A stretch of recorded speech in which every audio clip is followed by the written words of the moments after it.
Dito na tayo sa stage na umaanin tayo. Soon, I believe na we will harvest more, which hindi ganun kadami, hindi ganun kalaking pera, but the satisfaction that it gives is too much for me. It's really, really made me happy, made my heart full. Good morning! Magandang umaga! Gusto na mga lolo, lola, nanay, tatay, kapatid at kaibigan. So, ganito pala yung pagtiba ng mustasa. Ganyan, oh.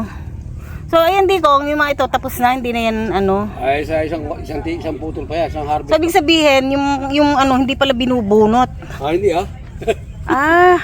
So, you see, oh, ganyan, oh. Yan, Oh, ayan. yan, oh. Meron pala silang, ano. Sino ba ano? Ha? Pwede ko ba silang videohan? Yan, oh.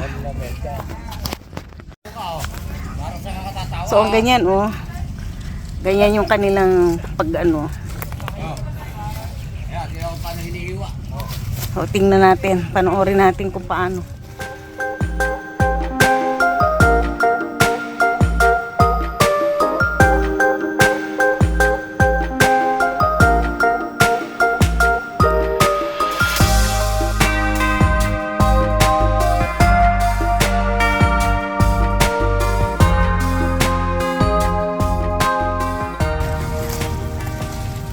So, yung mga naiwan na yan, wala na yan. Meron pa po, lalaki pa po. Hindi, yung ibig sabihin, yung pinag-anuhan, wala na yan. Oo, hindi na yan tutubo. Hindi na. Oo, okay. So, ganun, oh. Mura ba ngayon yung mustasa o mahal? Medyo mababa po yung presyo. Magkano yung, kunyari, anong pagbenta sa kanya? Per kilo or per tangkay? Ay, per tali? Per kilo? Oo. Ang galing naman.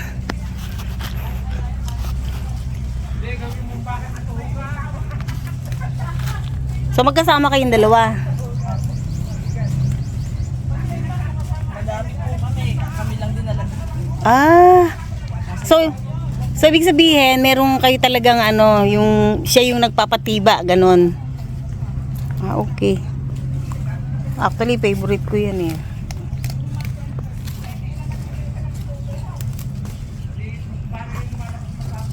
Akala ko meron kayong kutsilyo, nung pala kamay lang meron. Eh, siya wala, kamay lang. Okay lang po kayo. Okay lang din kamay lang.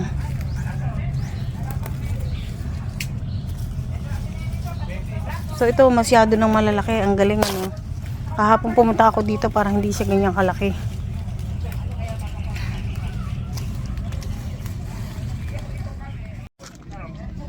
So imagine mo kung the whole farm, meron kang tanim na ganyan, mustasa, pechay, tapos meron kang tanim na kamukha nito, ampalaya. Malapit na itong aanihin. Kasi namumulaklak na, in few weeks, meron na yan. And this one is the upo.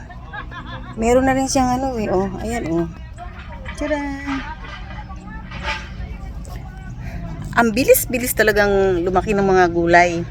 So, hindi ka maiinip. Mabilis ka lang umani. So, talagang Lola Miray, my heart is really full na unti-unti natutupad ang pangarap na magkaroon tayo ng small farm wherein makakapag matutupad natin yung gusto nating itanim. Actually, in this small place, kasi yung part na yon kalamansian there. Mostly kalamansi ang nakatanim dyan, and then we started to plant the fruit bearing trees.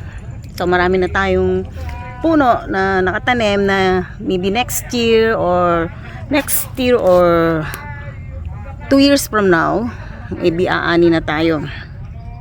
So on this part naman, ito lang yung hiningi ko na space. This is my space, which I called Lola Miray's Garden. So maglalagay tayo ng mga tanim. After ng mustasa, then we will put all the things, all the plants, all the veggies that I would like to plant in this space.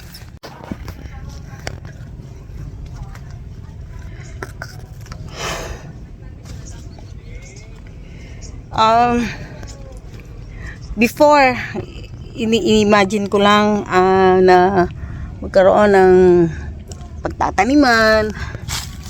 But now, unti-unti nang natutupad.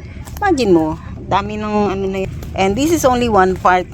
The other part, nandun naman sa kabilang side ng farm. So, I am really so happy.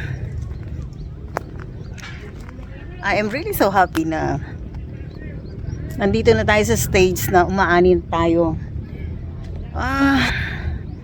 Soon, I believe na we will harvest more, which hindi ganun kadami, hindi ganun kalaking pera, but the satisfaction that it gives is too much for me. It's really, really made me happy, made my heart full.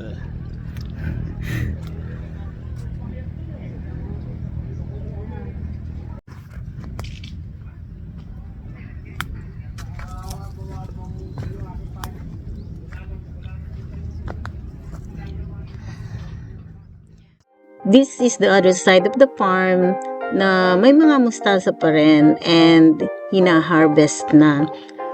If you can see, ito yung mga papaya na itinanim ng Lola Miray. Ang mga kamuting kahoy na itinanim, malalaki na rin. And soon, in few months, aanihin ng pare-pareho yan.